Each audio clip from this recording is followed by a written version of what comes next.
Hello, I'm Dave Darcy. I'm a letterpress printer from Dublin, and I run a studio called One Strong Arm. I'm also a member of the curatorial committee in the National Print Museum of Beggars Bush, and I'm about to chat with a really good friend of mine, a fellow letterpress printer, Mary Plunkett.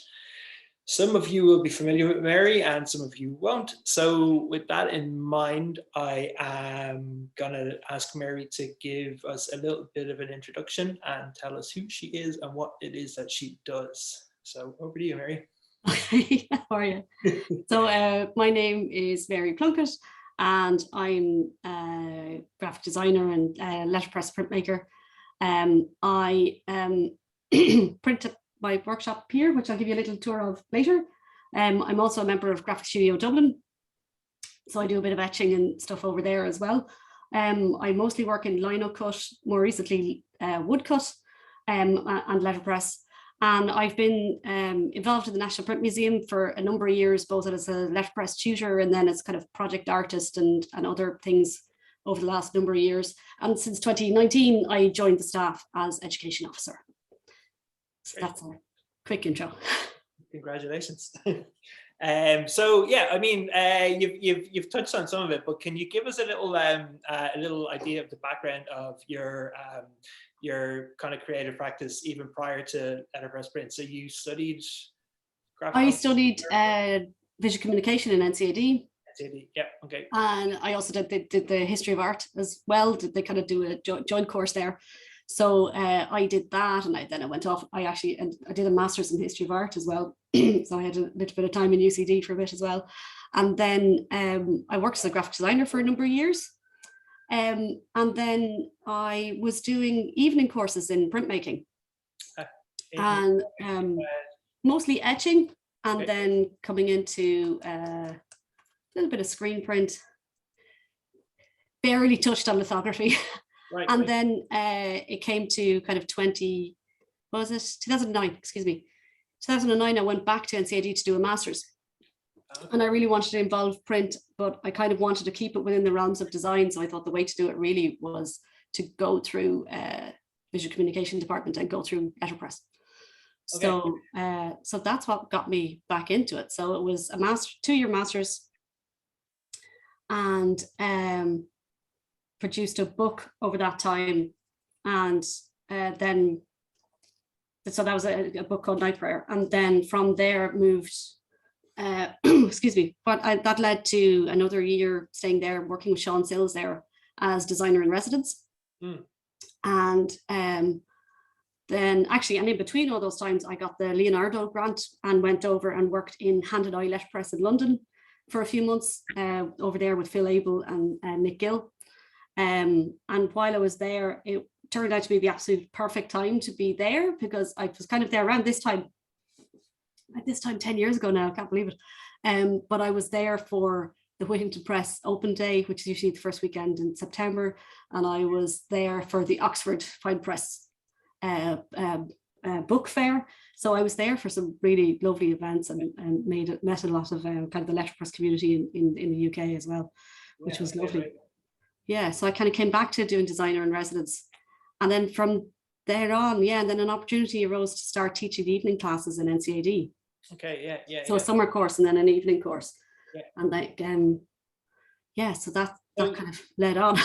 That's your route into letterpress, really. I mean, was it kind of unanticipated when going back to do your master's, or had you got your eye on letterpress at the time, or did it turn into that kind of organically? It was part of it.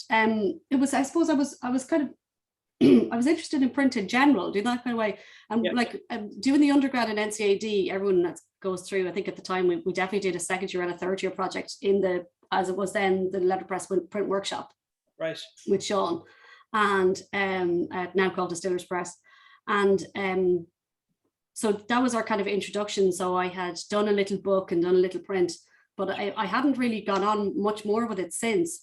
And then, but it was the natural way to bring it together. Like, I wanted to make a book. This was what I really wanted to do for my master's. So that's what kind of brought it all together. Yeah, it's like a perfect storm, kind of, with at the close of it, getting yourself over to Whittington and Oxford. It'd be hard not to be inspired to kind of keep pursuing that. Oh, completely. Yeah. And then my external tutor was a friend of Kelvin Smith, so he gave me an intro, and I went over and met Kelvin and saw his workshop, which was, I think, in Kenilworth at the time. I can't remember. So that was great. So like I got to meet really interesting people. Yeah. No, and it just kind of ignited that interest. And then actually on the teaching end of things, I think while I was in Hand and Eye, like I was there for about a 3-month period, but what Phil did on a regular basis was have kind of interns come in almost every 2 weeks.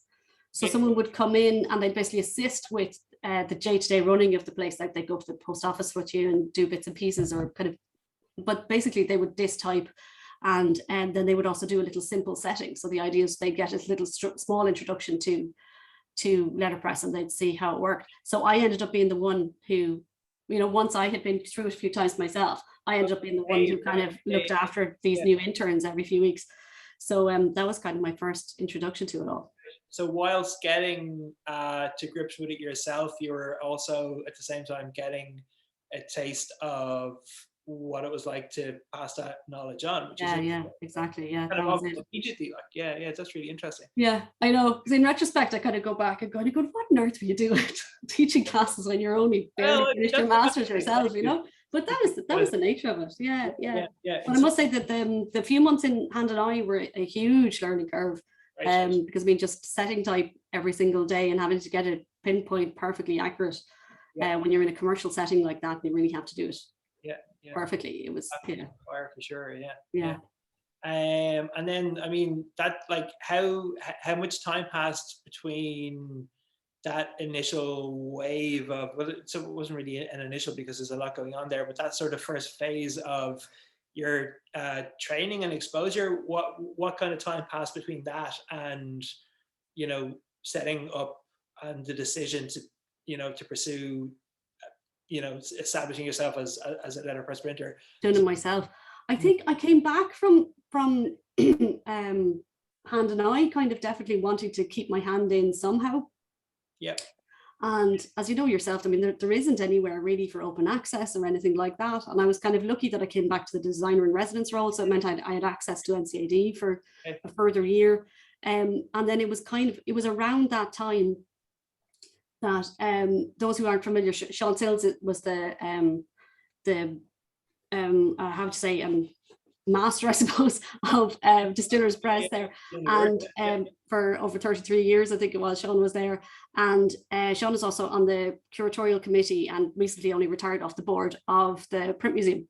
So it was through Sean, who had gone to view a selection of presses. It was an offer being put into the museum, that he saw something and he kind of mentioned it to me. Mary, there's a press down there that would suit you. You should kind of get in touch with them yourself.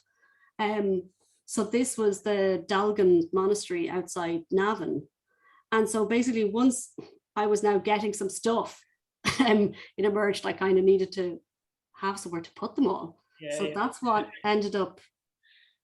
And then basically I was only going down to get this smaller press. It's an Adana TP48, like a treadle press, but it's a little bit of a smaller one, which in theory I probably could have put somewhere in my flat. In theory, maybe.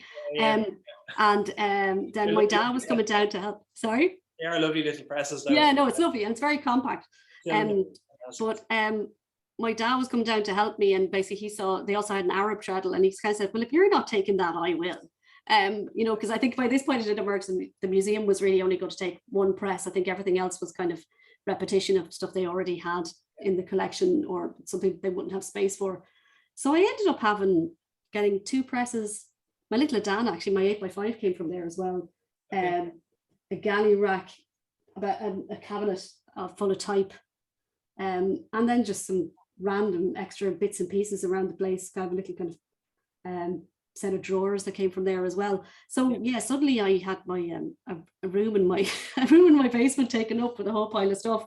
Right. Did it clear them out? So that was it. So I basically just, so I decided that, no, I tell you, I need a shed. And so that's what led to the building of the workshop. So kind of the time limit, I took the timeline over that. I think I got all the stuff in kind of 2013, we built the shed in 2014.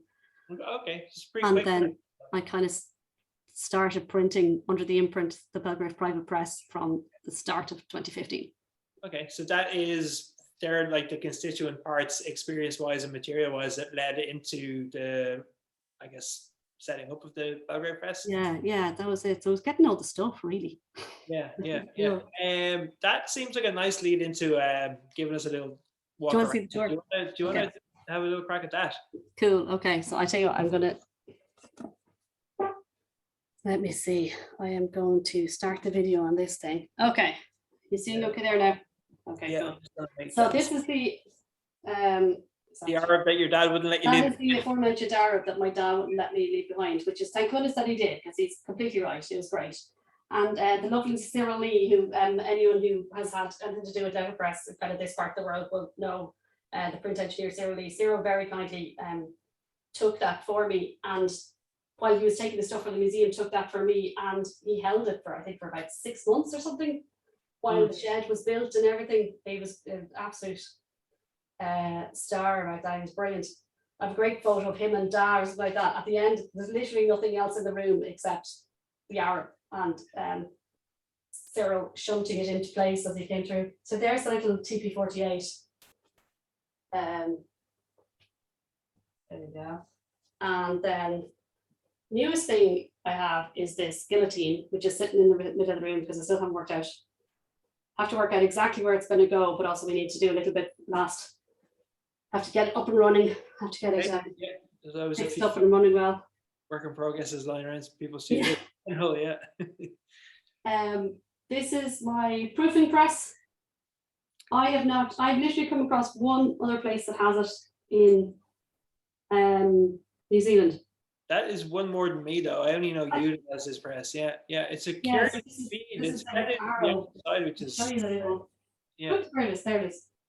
The Recaro printing press, little proofing press. So it's great. So it's kind of, you see the little top feed there. So very much basically like a fancy Farley, really. And then there's some stuff in the corner. My little Adana, my little proofing press. And more stuff. So so that's a general. Then the type, my little setting spot over there, and then I have a stone on the top of the table there, and then a spot for inking and stuff down the end. So that's it. And then I think I was going to show you this. So this is the mangle. That's actually, it's missing. It's missing. The bed of the press is actually on the ground there, unfortunately, underneath things like that. I don't have space at the moment to set it up. But this is an old mango that my dad converted into a printing press. Amazing. Oh, some wheels. Oh, that's super, super handy. It's very cool, yeah. And then his most recent accomplishment was, I'll just pop back over to this one. Was this little yoke here? That's a little anti-proofing press. Beautiful. As you see. So that's Dad's most recent accomplishment.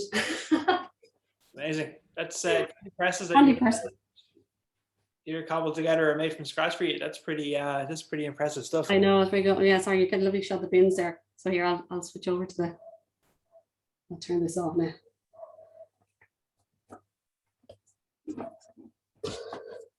So there you go, that's it. Thanks for the tour. That's for the tour. Yeah, I actually like I'd say most of the people that are listening to us chat away here are pretty intrigued by people's faces. I think it's always a joy to dig around other people's print studios and figure out where stuff came from and find things that you didn't know existed or didn't know you needed, that kind of stuff. I really enjoy it. Is there anything in your own collection that you have favorite pieces of type or bits and pieces that you collected over time that are kind of unique or interesting that you've got kind of lying around the place? There's always boxes of bits and pieces of stuff. Bits and pieces. I don't know if I've anything kind of unique, fancier thing. I tell you, but because mentions you, the stuff all came from Dalgan, the Columban's College in Dalgan, in Navan, County Meath. And so I remember came across some little pieces that they've done their own little letterhead. Oh, amazing. So lovely, you know, those little kind of pieces of ephemera that kind of are still with it, and stickers are still on the front of the galley of what they were selling at the time, which is kind of lovely stuff to have. Amazing.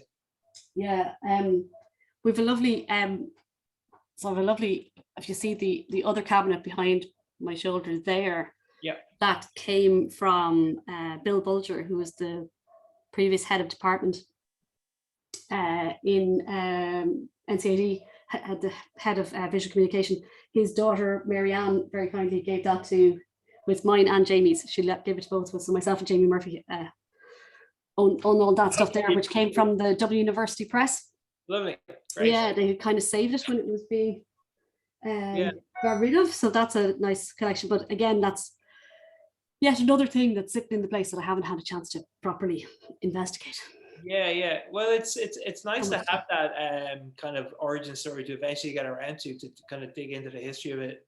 It's nice to know where the bits and pieces come from, I suppose. Yeah, it's kind of I know, it's lovely to know the history of exactly where things are coming from. It's really great, interesting. Great, lovely. So I guess one of the other things I wanted to pick your brain about was people may or may not know this. I am one of your ex-students. I'm not telling you, but I'm telling the other people who are listening to us. And so my route into letterpress involved yourself in the museum and Jamie and Distillers and Sean and a bunch of the people that you've mentioned and the places that you mentioned too, which is nice kind of circular kind of reference point, I suppose. And I'm just wondering if there is anything like so you mentioned Hand and I. What was it that drew you to the education aspect so early on? Did that opportunity just kind of present itself, or because that would have been quite early on even? Yeah, I know what you mean. No, I think it's quite early on. Well, in all honesty, when I first finished up the master's, David Cairn, who was the head of department at the time, approached me and asked me would I come back, and I think they kind of did this with a number of people. They tried to get them back in to kind of to do some lecturing or be on the teaching staff in some way, you know, the following year. So he basically asked me would I come back in and assist Sean with, I think it was the second year project I did that year. Right. And I really enjoyed that. And I suppose, so having had that combination, that with having had the time in Hand and I doing that bit of instruction and stuff was really nice. And then, there was this anomaly, I think, at the time in NCAD. I think it was something to do with hours and things like that, I think the day staff couldn't really teach the evening courses. So there wasn't an evening course in NCAD, I think, because basically Sean was the only person who could have taught it. And I think either through having enough commitments himself or already doing whatever hours he was allowed to do, if that makes sense, or whatever it is. There wasn't kind of an opportunity to do it at the time.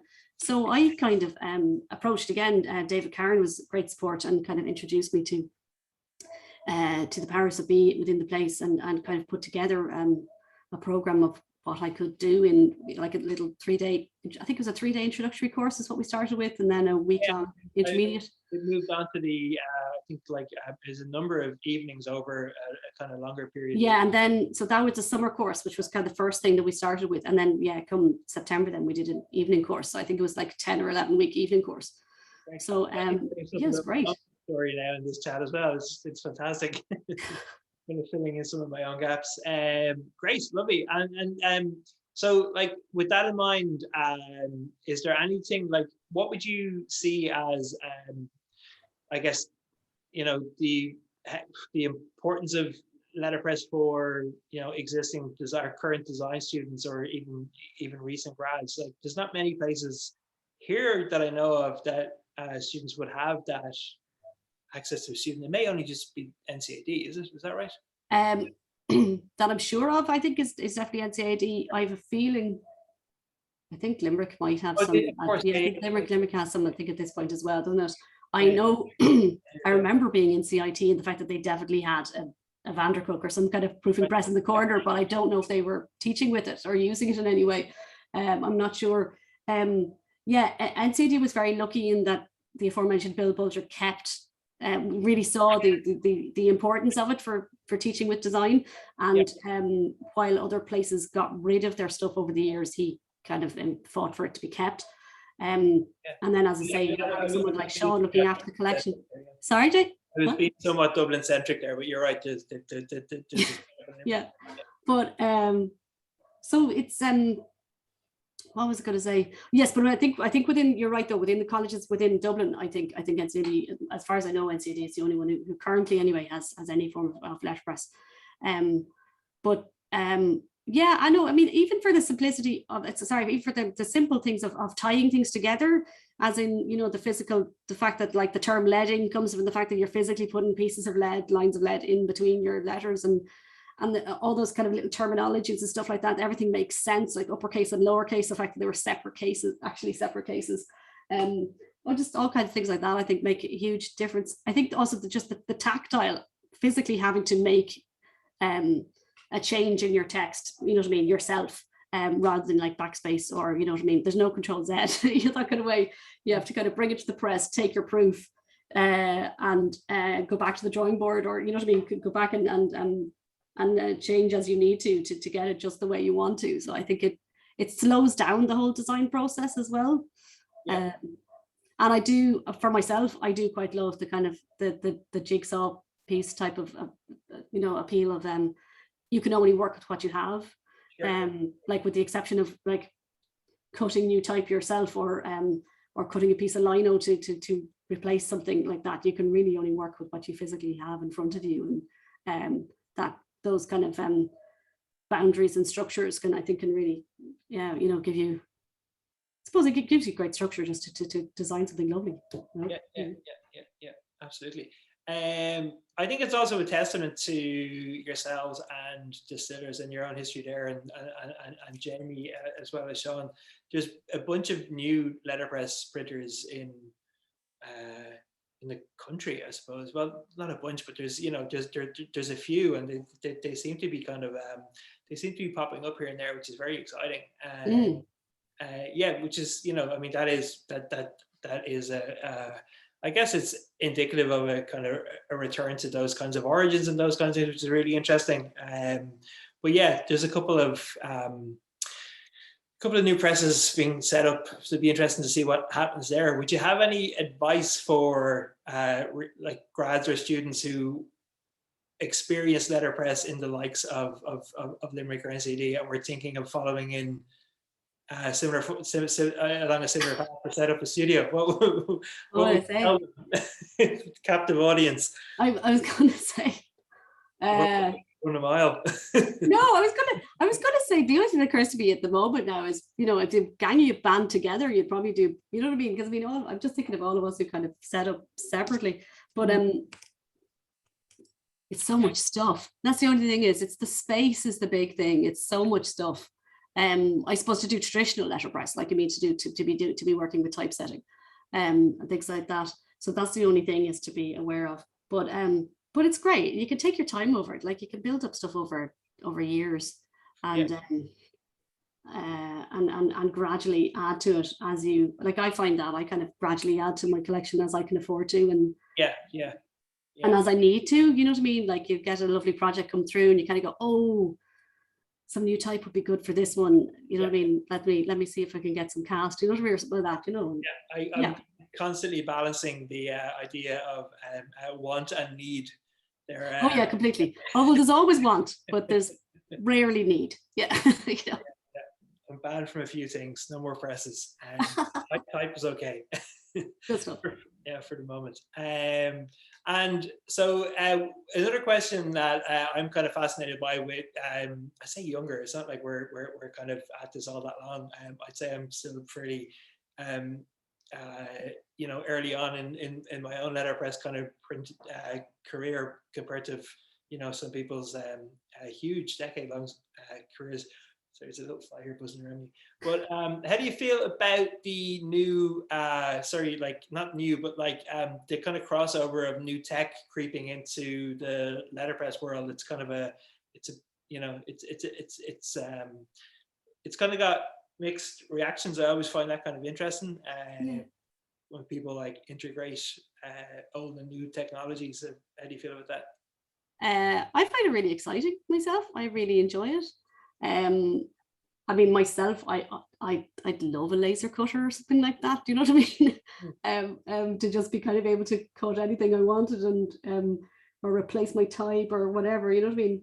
Even just in the simplest things like that. Or yeah, I find that really interesting. And I mean, the thing is, we did something along those lines in the print museum. That was one of the projects I was involved in over the last few years. Was an EU funded project called Creative Makers, which was between ourselves, a children's museum in Rome called Explora, who else was there? Neapolis, which was a kind of an innovation center in just south of Barcelona in Villanova, and we were with Labora, which is a fabulous facility in Tallinn, who do printing, binding, paper making, calligraphy, all kinds of things. It's fabulous. So the four of us were all working together over an 18-month project to create these little fab labs, specifically with letterpress in mind. So it was, the idea was bringing in the kind of the little kind of fab lab idea, but integrating it with letterpress.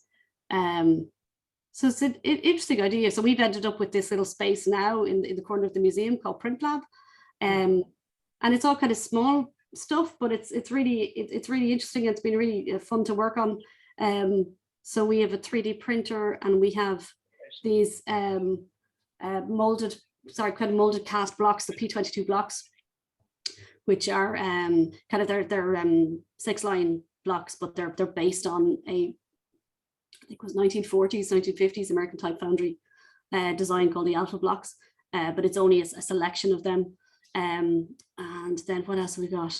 We've got this thing called a Sizzix machine. It's kind of a die cutting machine and things like that. So it was just, and it's all kind of, but it's all, we're using them in children's workshops, but that are all bringing it back to printing. So even if it's simplicity of you're telling them, so you're working with the Sizzix, they're cutting out something out of paper or foam, but then we're showing them that we have to bring it to type high in order for us to print with it properly. So you're bringing them, you're introducing the idea of I suppose the simplicity, simple ways of typesetting or something like that, just to introduce the ideas to them. So yeah, I know I find it all quite exciting myself. Great. Yeah, same. Perfect. And I suppose then with that in mind, is there, I think you mentioned the laser cutter, but would that be your next wish list, or is there anything tech-wise or even old that you'd add to your own collection, or the museums? What's on your list? My own collection, I've already bought another press, which I still have to get delivered. So that's what there's a gap just here that's where that's going to go, and that's why the Guild team has to find a spot as well. So the whole room's going to get rearranged, I think, when that comes over. So yeah, I don't think I could really be buying anything more just yet, but yeah, I want to get my guillotine up and running properly, because that's what I really want. I think the next thing on my wish list is actually just getting all my stuff working to the best I possibly can get it, that kind of way. That's wise. Yeah. My Arab is working really lovely. I like that. It's in good working. My Recaro is lovely for larger stuff, but isn't giving me great quality for my some small stuff. So I need to get in at that. And it's time, Dave. That's the problem. Everything is time. It's getting in and spending time at the place. But their next things. Oh yeah, I mean, if all money in the world, I'd have my own kind of print lab with it. What you got? Laser cutter and all kinds of things, but all sorts of stuff. Yeah. Right. Should we have a little look at some of your work, Mary? Can indeed. Cool. Right, let's do that. So yeah, I think like I mentioned earlier, the fact that I was part of one of your classes years ago. It must be. I think it was 2012, wasn't it? Yeah, is that 10 years ago? Yeah, no. I know that I can almost. I can speak in decades now. It's great. Yeah, so one of the first things that I actually came across, and I think I was saying this is during the week, I didn't actually appreciate the intricacies of the project, because I didn't know anything about letterpress printing or anesthetic type or metal type or the processes that were involved. But I was a graphic designer, so I knew great work when I seen it. And I seen your floral, the reduction, the lino cut reductions. There were some floral patterns, some portraits. I think it was a book, Evelyn. Yeah, that was Evelyn. Yeah, so actually, Yeah. I'll just switch over to the other camera now, and I'll just. I think I'll make, yeah. There you go. Cool. So this is Evelyn, and I'm after putting away in this lovely slipcase. Sorry, just to show her. So this is it's one of the stories from Dubliners by James Joyce. And it was just approaching the 100th anniversary, but I can't remember exactly. So this is a little book of I think, yeah, so you see, sorry, there's little type there. It's six lino cuts, one Dubliner is what I called it. So it was kind of it's just this one story, Evelyn, and it opens with her looking at the window here. So I just highlighted little certain sections of the book as we went through, and so I kind of based all these are kind of based on family and places I know and things like that. So that's my sister posed for that. Down here, the upside down, whereas this actually is the road where I live. That is a very cleaned up part of the mantelpiece at home with my parents. My sister again. I think that's the banisters up at the top. What was then my flat? I think, I'm trying to remember. Again, that's my sister's hands, and that my then boyfriend, now husband's hand there. And then this is an image of my grandmother. That was her graduation image. I think she was about, the character of Evelyn is about 19, and I think she's about 22 or so in that picture. So that was the thing. And then it kind of goes into the text itself of the book. So the previous book I did, that the one I did for my master's was a whole mix of stuff. It was digital, it was letterpress, it was so this was actually, yeah, it was what it was. It was digital letterpress, lino cut and etching. And then so Evelyn was my first fully letterpress printed piece. Yeah, right. Okay. That was it. And kind of, and then quarter bound with the prints on the outside. All binding done beautifully by Tom Duffy. That was that one. Lovely. Here, I'll flick it back off. Flip back. Wait, I think I probably have to. And is that sorry, on the third, I think maybe the third or fourth image here, that was when you say that was, is that the house, is that the front of where your studio is now? Yeah. Okay, great. Lovely. I'm down the garden. I'm down the end of the garden, so that's it. Yeah. So I'm lucky. We've a large garden, and I'm lucky actually I have rear access as well, which has been brilliant for things like the odd paper delivery, or the one or two occasions there's been a press or something arriving. Not to have to work on some way of having it through or over your house, to be able to drive up to around the back is fantastic. Good stuff. And that was the Evelyn was your first. Is it Evelyn or Eveline? I'm not actually sure. I think it's Evelyn, but I'm not sure. I'm not sure. So that was your first book. That was your first entirely letterpress book, but not necessarily your first book. And then that led on to kind of the Yates project. Am I remembering that? Came out to, so that was, oh goodness, I'm trying to think, when was that? I did that, so that was my kind of my project for myself under Distillers Press. I think my first, what was to say, I did the master's project, and then myself and so Jamie Murphy was the year behind me in doing the master's, so we kind of overlapped by a year. And then we did a project together. We did a little book called Gas from a Burner, stunning book, which was from plates though as well. We didn't handset that. And then what was the thing? I think it's both of ours. I think neither of us have ever got back to using plates since. I think we both learned from that. And then we did some posters together as well, which then exhibited at the museum as well. What were they? They were Twitter pieces or something. I can't. It's terrible, isn't it? I can't remember. Oh my goodness, time's an awful thing. But anyway, yes, it all led on to, so as I said, I was a member of a graphic studio, and through there I met Martina Hamilton of the Hamilton Gallery in Sligo, and then Senator Susan O'Keeffe who was head of the Yeats 2015 commemorations. So it was in 2015, they were celebrating 150 years since W.B. Yeats's birth, but they wanted to, and I mean, she was heading up the whole celebrations, but based in Sligo themselves, they were kind of focusing a lot on events for there. But what they wanted from me, what Susan wanted to ask me to do, was to come up with a kind of a commemorative little book that it was quite a large edition. It ended up being 400 copies.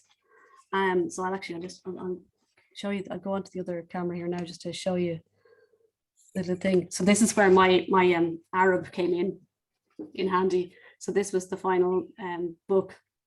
That actually, now that was the one bit I couldn't print on the Arab. That's the kind of the big wraparound cover. I think I went in and printed that in NCAT at the time. But so that's a lino cut cover. And then, so it was a little setting of some of Yeats's work. I think there's just 5 poems in each. Oh yeah. And so again, so this was one of my things of buying. This gave me the excuse to buy a load of Caslon, so it was great. I was going to ask did you have the volume of type you needed for that? Yeah, no, that's it. Okay. So I was so this is very much based on the Coola press. The size, some of the paper qualities, like obviously I went completely different with the cover and stuff, but it's very much based on Elizabeth Corbett Yeats' work for the Coola press. Even so that like this little motif here, her little, this was very much her little tree. I kind of expanded and made it a bit bigger, and I was trying to put Ben Dulbin in the background. But so it's just so again, so just some handset type printed on the Arab. And while preparing for this project, and then again, they always had their colophon in red in the year of the big wind and things like that. They used to write the back, which was fantastic. So I had great fun looking up a few Coola press books and just taking, not to outrightly copy, just to kind of get a nod from it, that way, and just so that someone would see it was reflective of it. But in preparing for that project, Susan was asking me about doing these 3, what would you say, 3 other books, and but they were all to be separate books. There was only going to be 1 of each edition, and I was kind of going, why would you do that through letterpress? Like, would you be better kind of maybe using calligraphy or something else to do it? So anyway, I quoted her for it. We worked out how we were going to do it, and we were using some of the same settings so that we wouldn't have to do too many different things and stuff like that.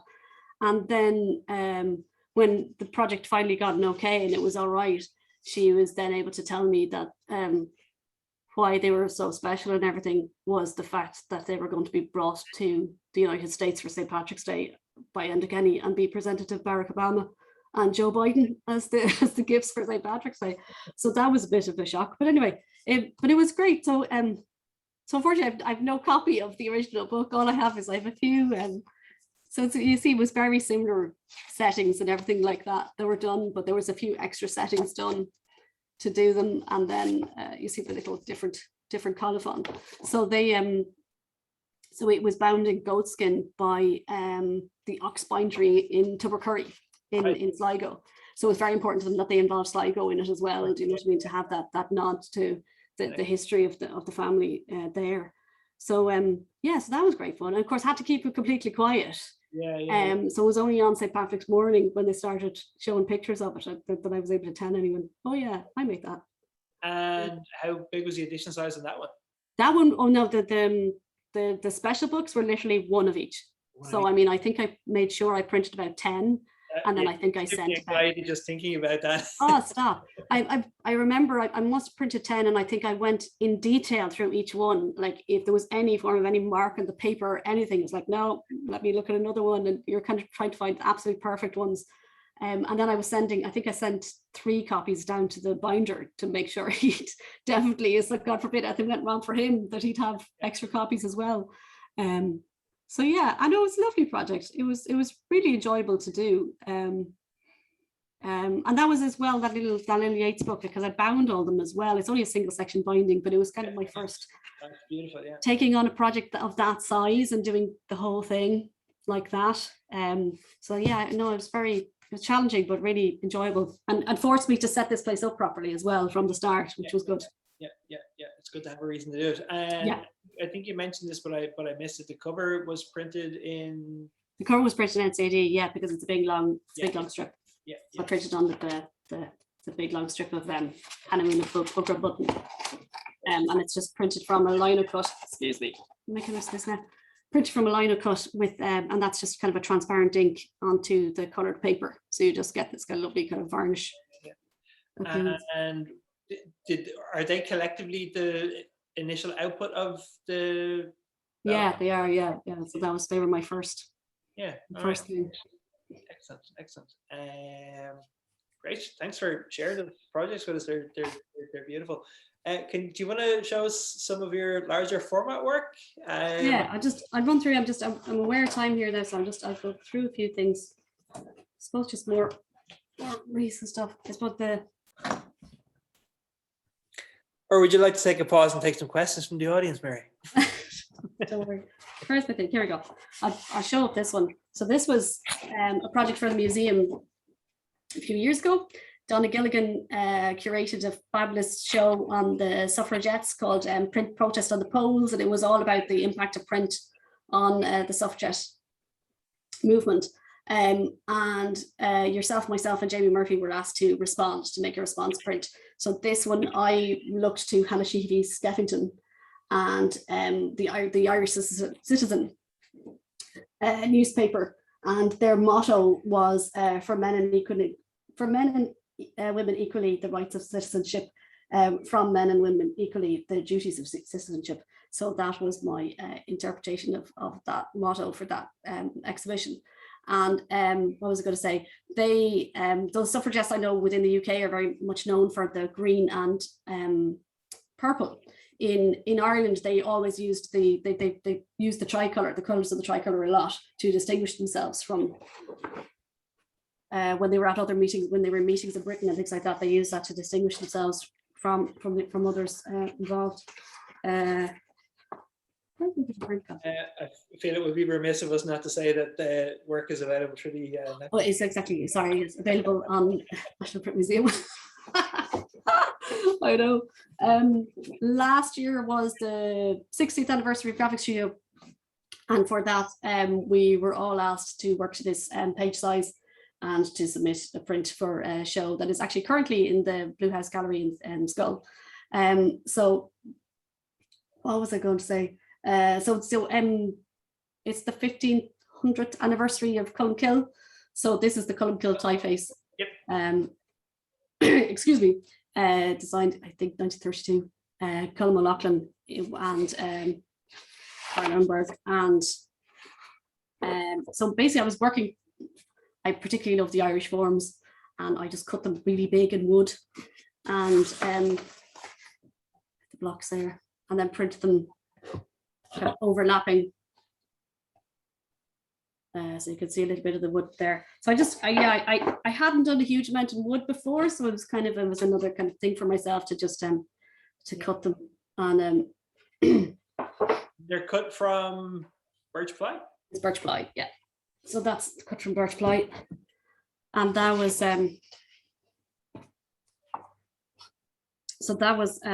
last year.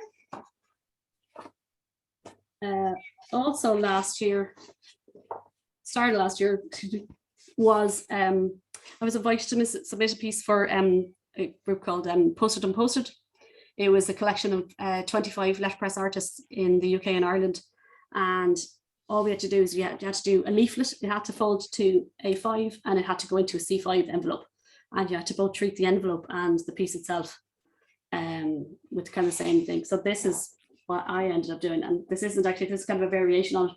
So this is a little bit bigger, but it was trimmed down to A3, and then we folded it into, we have a tradition in the print museum of making printers hats from an A3 piece of paper. Yep. So so that actually folds into a nice printer's hat when you get it. some lovely decorative sorts on the side of your hat as you go through it. And then the most recent piece I have to show you, which is just I had out and it's disappeared, so I'm just going to grab another copy of it, is a little print.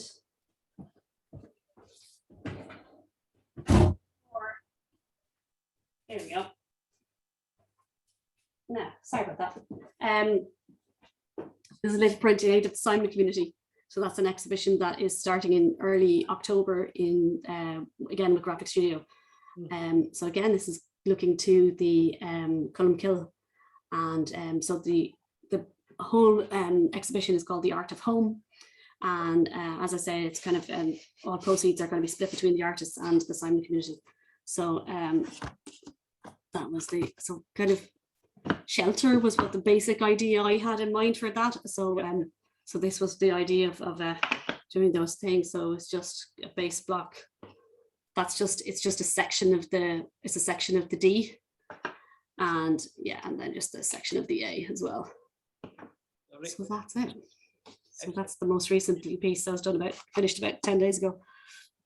Great. Very much up to like almost right now. But yeah. You were telling me during the week that is that leading into a larger body of work? Is that yeah, so I'm part of a group exhibition in the Hamilton Gallery in Sligo in November. So I will be working on, I'm working on in the same theme of those last two prints there of using the Cullum Kill, and kind of, I really liked the size and shape actually. So I'm doing a few variations using kind of different cutouts. And I specifically really like the kind of the characters from the Irish alphabet that are specific, kind of more specific to the Irish, if you know what I mean. So the kind of that traditional D and the T and the G with its beautiful descender and counter and everything. So that's what I'm focusing on. The ampersand's a really interesting one as well. It's kind of a bit like a 7. Oh yeah, yes, the traditional ampersand is lovely, yeah, isn't it? Yeah. It's nice. Right. Let's take a couple of questions from the audience, Mary. Let's have a little. Okay. So, Sarah Usher would like to know did your family have any connection to print or the print industry historically? Historically, when no one was a printer, nobody was working as far as that. There were printing things. I think I know my great grandfather had a printing press, and actually I believe it is I believe it's actually in the collection of the museum. Oh wow. Yeah. So there's a small tabletop press that I think we worked out the history of it, and that it is my great grandfather's press that I think is in the museum. So I've yet to go out to the stores and find that and have a look at it, which would be fun. So it's not on the museum floor; it's in their stores and stores. It's the stores. Yeah, no, it's not on the floor. No, it's a little tabletop thing. So I think it's fascinating. As we say, but because I think the Adan is almost multiplying in the museam. Do you know that way? I think we've got 4 of them at the moment. So I think anything else that small tabletop thing isn't anything that they're. I think there's a few reading up my loft as well. Yeah, every time I go up there seems to be an extra one. An extra one. Yeah, they kind of come free with whatever else you're picking up.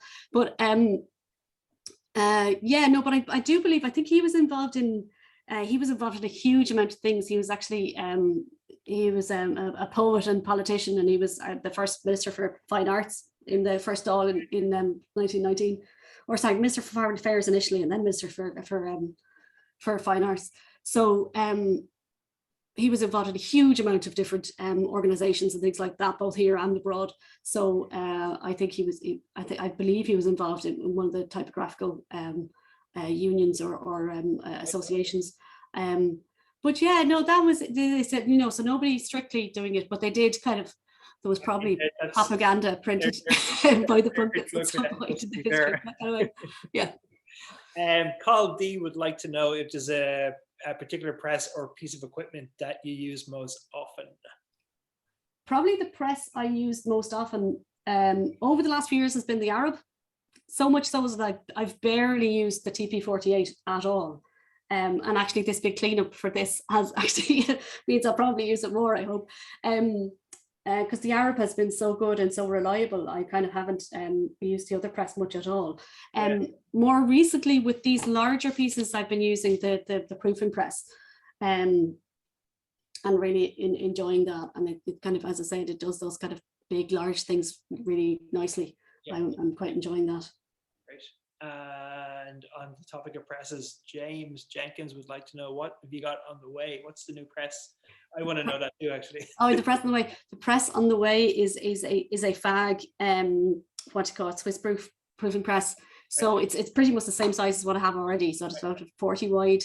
Of course, now I can't think of the model number off the top of my head or what it is, but yeah, it'd be very similar to anyone who's familiar with the smaller press in NCAD, yep, which is one that I always really liked. And what really attracts it to me is, apart from the fact that it's a nice press and I know it'll be lovely to work with, is it's kind of the feed is from the top and it'll be kind of going over a cylinder and through, which it's kind of more traditional, I suppose, you know, very similar to Vandercook or FAG, or usually this is it is a FAG or FAG. So that's what's coming. Yeah, I know. I just have to arrange it yet. It's in place. And lastly, I think, or maybe there's one more. Dermot Kelly would like to zoom in on the detail of your printer's hat, please. Zoom in on the detail of the printer's hat. There we go. I don't can see. Wow. So yeah, so that's all individual.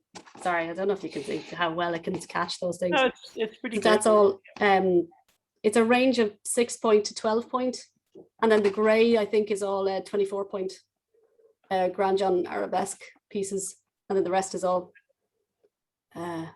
yeah, minor little small bits and pieces. I really quite enjoy using ornaments, and I've used them a lot for Christmas cards and things like that over the last few years. Yeah. Christmas card from the museum is beautiful. Actually, I have one here somewhere. Yeah. Oh, very good. Oh, cool. Yeah, well, we did. Oh, yeah, that was it. We did the Christmas card for the museum last year as well, and that was actually using some of the monotype sorts. Actually, that I can show you.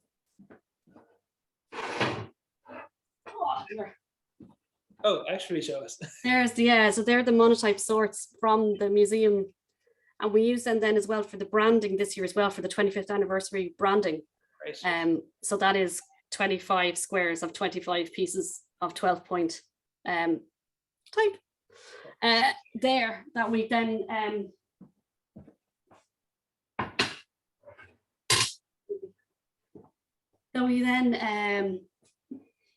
printed and scanned and kind of digitized and stuff. That was really interesting. That was good fun actually this year as well. Yeah. And we did the same for the, as you'll have seen, the Cairde Cló branding and the 25th anniversary stuff. So that's all based on stuff from the museum collection and then kind of digitized and brought into kind of social media. Yeah. Good fun. Excellent. I think we're getting pretty close to finishing up. I think so. Anything else that we need to chat about, Mary? Is there any other projects for us to keep an eye out for? I mean, when is the Wednesday exhibition in Sligo? That sounds. Exhibition in Sligo is in November.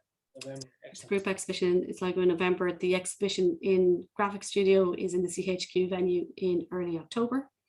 That's the one in aid of the Simon community. It'll also be, I think that's also available online, so that would be a good one to look out for. I suppose the only other thing to mention is more recently it was the Mazer project that we did in the print museum. That's a beauty. Yeah. So I'll do that very quickly. Let me just screen share here now, and I will bring you into this. There you go. So I'll just show you that.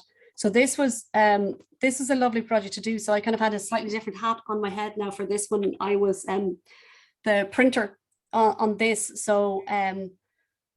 So Mazer came in, and Carla had met him through, we kind of got in conversation through an exhibition we have in the museum at the moment, which includes work by yourself, Dave, as well. The Locked Up in Lockdowns, which was all work done in the first lockdown in aid of different charities.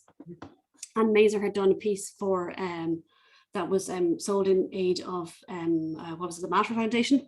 So himself and Carla got chatting, and they kind of said it'd be great for the 25th anniversary to try and do a print in aid of the museum and also in aid of themselves, because they run a gallery and they've had the same issues of ourselves of being closed for so long and not having the income or the exposure within that time. So he looked to the proclamation and picked this line, "Now seize that moment." So So it's a mixture of, you'll see on the right image there, it's a number of plates based on his kind of digital artwork. We kind of got plates made, printed them on the Vandercook, and then the type within it is from the collection, and then set by Mazer, and then kind of overprinted over the plates. Great. So that's it. So that was all launched kind of earlier in the year in April, and I think there's the odd one of them still available. So there you go. So that was kind of our most recent exciting project. So that was lovely. That was really nice to work on. Yeah, it is great. And the show is still running in the museum currently, right? Am I right? Oh, lockdown is still there. Yeah, you can still see it. If you go into the museum, you'll see it. It's kind of hanging from the mezzanine around the place. So yeah, no, it's looking great. It's a lovely selection. Excellent. Great. Okay. Well, it was lovely talking to you. I hope you enjoyed chatting to me and everybody else. Yeah, it's great. You flew. Thanks, Dave. Well done. Great. I think the team will be wrap it up and leave it at that. Lovely. All right. Thank you very much. Thanks, everybody. Bye now. Thanks for coming. Bye bye. Stop recording.